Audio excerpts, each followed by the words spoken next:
सो हाँ जी मित्रों, लगता ऐकती ठंड लंबे समय तक चलू, लंबे समय तक चलू क्योंकि हले तक झोना ही वड्ढिया गया। झोना वड्ढी भी जाते हैं। बाकी उधर दिखाने थोड़ा परा देखो मशीन लगी पई आ झोना वड्ढण वाली।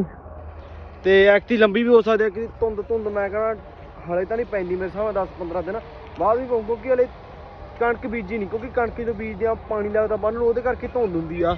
देखो ऐकती तो बहुत लेट होनी है मेरे हिसाब नाल। चलो बाकी ऐकती झोने का भी बहुत बुरा हाल से जो हड़ आए थे उन्होंने करके फिरोजपुर एरिया वाल तो बहुत बुरे हाल थे। जिवें तुसीं मेरे ब्लॉग से देख ही चुके हो, वीडियो पिछलियां वीडियो से बहुत माड़े हाल से यार। जिवें इधर तो चलो बहुत वधिया झोना गा, उधर तो एक हिसाब का नीवे जोड़े बांध सी खराब ही सी, तबाह होए पे सी, पूरी हड़ की चपेट च आ गई सी।